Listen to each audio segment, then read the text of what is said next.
तो जैसा कि पिछले एपिसोड में हमने देखा कि लियाओ उस ओल्ड मैन से फैंग को किल करने के लिए हेल्प मांगता है, पर वो ओल्ड मैन लियाओ का इस काम में साथ देने से मना कर देता है और कहता है कि मैं तुम्हारे इस काम में तुम्हारी हेल्प नहीं कर सकता, क्योंकि ये बात तुम भी जानते हो कि अगर हम फैंग को किल करेंगे तो फैंग के पीछे लीडर होंग का सपोर्ट है, और अगर फैंग को कुछ हुआ तो लीडर होंग हमें नहीं छोड़ेंगे। और जैसे ही उन्हें इस बात का पता चलेगा कि तुमने और मैंने मिलकर फैंग को किल किया है तो वो हम दोनों को मार डालेगा, और साथ ही साथ वो तुम्हारी बीवी को भी नहीं छोड़ेगा। तो ये बात सुनकर लियाओ शॉक हो जाता है, क्योंकि लियाओ के पास अब सिर्फ आखिरी यही एल्डर ही होप थी, और इन्होंने भी फैंग को किल करने में लियाओ का साथ देने से मना कर दिया। तो वो ओल्ड मैन कहता है कि मैं तुम्हारा फैंग को किल करने में साथ तो नहीं दे सकता, पर मैं तुम्हारी एक और हेल्प कर सकता हूँ। और फिर वो ओल्ड मैन लियाओ को वार गोल्ड लेवल का ब्रेक थ्रू करने के लिए एक सीक्रेट टेक्निक की बुक देता है, और उस सीक्रेट टेक्निक को मास्टर करके लियाओ आसानी से अपनी वार गोल्ड लेवल का ब्रेक थ्रू कर पाएगा और beyond God of war warrior बन जाएगा। फिर फैंग भी लियाओ का सामना नहीं कर पाएगा और लियाओ आसानी से फैंग को किल कर देगा। अब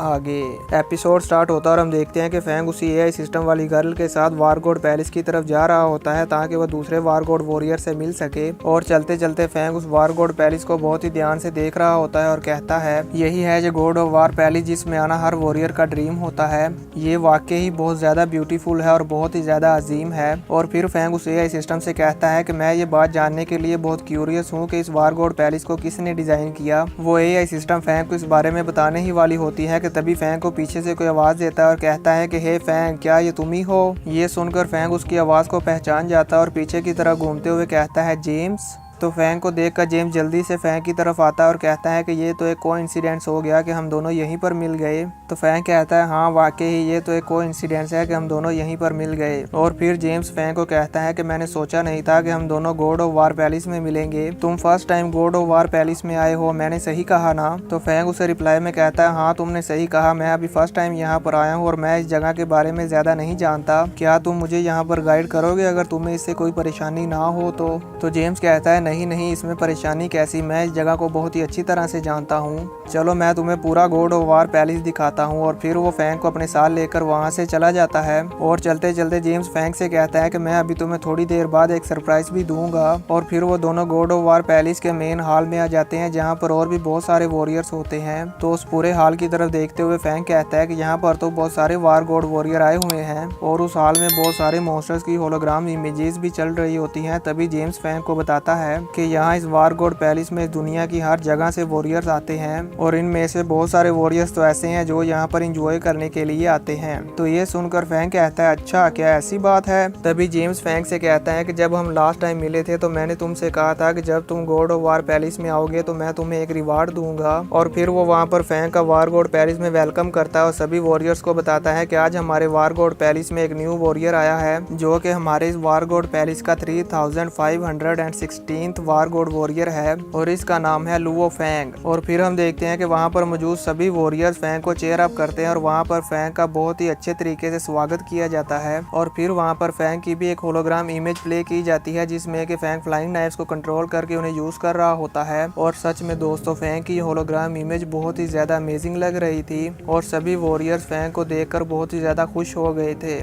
हम देखते हैं कि यहाँ पर एल्डर फियोना भी फैंग को देख रही होती है, पर वो फैंग को देखकर जरा भी खुश नहीं नजर आ रही थी। फिर हम एक वॉरियर को देखते हैं जो कि फैंग और जेम्स पर नजर रख रहा था और वो उन दोनों को जाते हुए देख रहा था, पर अभी तक हमें इस वॉरियर के बारे में नहीं बताया गया कि ये कौन है। ये हमें आगे आने वाले एपिसोड में मालूम हो जाएगा। अब हम वहाँ पर एक वॉरियर को देखते हैं जो कहता है कि आज हमारे गॉड ऑफ वार पैलेस में एक और वॉरियर का इजाफा हो गया और वो सब फैंग को देखकर बहुत ही खुश हो रहे थे। वहीं अब जेम्स फैंग को बताता है कि जब भी वार गॉड पैलेस में कोई वॉरियर आता है तो हम इसी तरह उसका बहुत ही शानदार वेलकम करते हैं जिससे कि यहाँ पर मौजूद सारे वॉरियर्स को उसके बारे में मालूम हो जाता है। और फिर वो फैंग से कहता है कि अब क्योंकि हमारे गॉड ऑफ वार पैलेस में एक और मेंबर ऐड हो गया है तो इससे इंसानों को हम पर और भी ज्यादा उम्मीद होगी कि हम लोग उन्हें प्रोटेक्ट करेंगे। तो जेम्स की ये बात सुनकर फैंग को अपना फ्लैशबैक याद आता है जहाँ पर सीनियर लू गैंग ने फैंग से कहा था बे सिटी ऑफ जियांग नान का फ्यूचर अब तुम पर डिपेंड करता है। वॉरियर लू गैंग की ये बात याद करने के बाद फैंग कहता है सीनियर लू गैंग अगर आप मुझे अभी देख रहे हैं तो मैं आपसे ये कहना चाहूंगा कि मैं अब आपके नक्शे कदम पर ही चल रहा हूँ और मैं अपनी बेस सिटी ऑफ जियांगनान को प्रोटेक्ट करूंगा, फिर चाहे जो भी हो जाए। आपने मुझे जो कहा था मैं वैसे ही करूंगा और अपनी बेस सिटी को हर हाल में प्रोटेक्ट करूंगा। फिर हम लिया और वेनिना को देखते हैं। वेनिना फैंग को देखकर बहुत ही ज्यादा गुस्से में आ जाती है और उसे मारने के लिए जाने लगती है, तो लिया उसे रोक लेता है और उसे इशारा करके बताता है कि नहीं, अभी हम ऐसा नहीं कर सकते। जिसके बाद हम इंस्ट्रक्टर हैंग को देखते हैं। वो भी फैंग को देखकर फैंग के पास आ जाते हैं। फिर वो फैंग के पास आकर जेम्स से कहते हैं कि तुमने इतनी जल्दी हमारे न्यू मेंबर को सभी से इंट्रोड्यूस भी करवा दिया,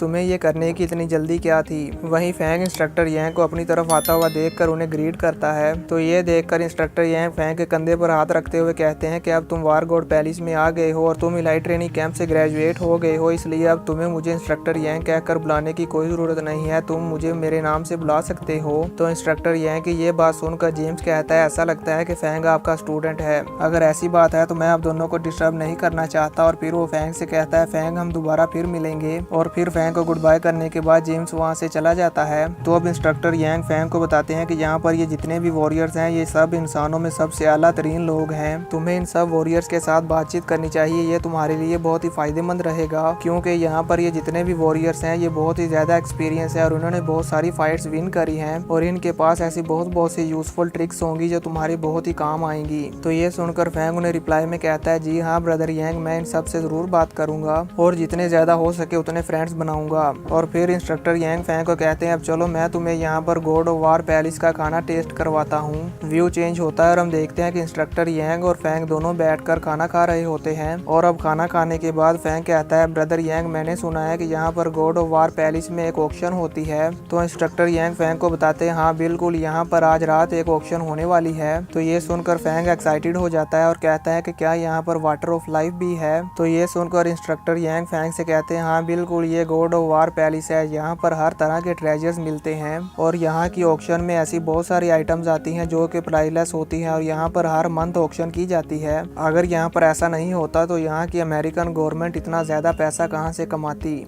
हर साल यहाँ की गवर्नमेंट इस ऑक्शन से बहुत ज्यादा प्रॉफिट हासिल करती है। तो इंस्ट्रक्टर यांग की ये बात सुनने के बाद फैंग कुछ सोचता है और कहता है, इंस्ट्रक्टर यांग क्या आपको पता है कि वाटर ऑफ लाइफ की प्राइस यहाँ पर कितनी होगी। तो इंस्ट्रक्टर यांग फैंग को बताते हैं कि वाटर ऑफ लाइफ की प्राइस 10 मिलियन हैंगजिया कॉइंस से स्टार्ट होगी और इसकी मैक्सिमम प्राइस 200 बिलियन हैंगजिया कॉइंस तक जा सकती है। ये सुनकर फैंग थोड़ा सा हैरान हो जाता है और फिर कहता है कि चाहे जो हो जाए मैं अपने भाई के लिए वाटर ऑफ लाइफ बाय करके ही रहूंगा।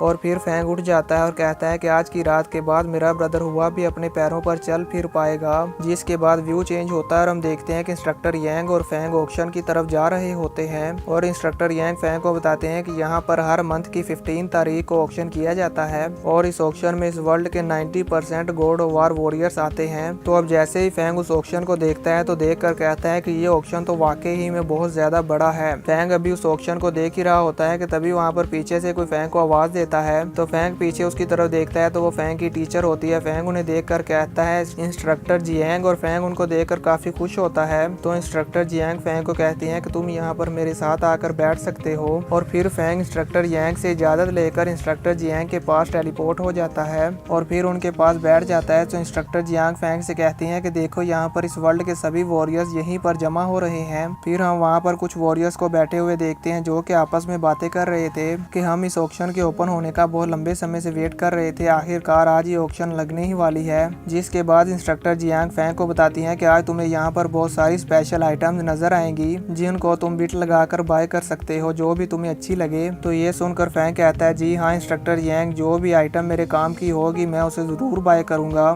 तो फैंग की ये बात सुनकर इंस्ट्रक्टर जियांग कहती हैं कि जब ये ऑक्शन खत्म हो जाएगी तो तुम मेरे साथ चलना, मैं तुम्हें अपने जिग्जियान मार्शल हॉल के दूसरे गॉड ऑफ वार वॉरियर से मिलवाऊंगी। और क्या तुम्हें इस बात का पता है कि हमारे जिग्जियान मार्शल हॉल से यहाँ पर और भी इनविंसिबल वार गॉड वॉरियर्स हैं, अगर मैं तुम्हें भी इनमें ऐड कर लूँ तो हमारे जिग्जियान मार्शल हॉल से यहाँ पर 3 invincible God of war warriors हैं। तो फैंग कहता है, क्या वाकई यहाँ पर और भी 2 invincible God of war warrior हैं जो कि हमारे जिग्जियान मार्शल हॉल से हैं। तो इंस्ट्रक्टर जियांग फैंग को बताती है, हाँ बिल्कुल, पर अभी ऑक्शन स्टार्ट होने वाला है, मैं ऑक्शन के बाद तुम्हें उनसे मिलवाऊंगी। और फिर वहाँ पर ऑक्शन स्टार्ट करने वाली गर्ल आ जाती है और कहती है कि आज हमारे इस ऑक्शन में टोटल 71 आइटम्स होंगी जिनकी हम ऑक्शन करेंगे। और इसी के साथ ये एपिसोड यहीं पर खत्म हो जाता है।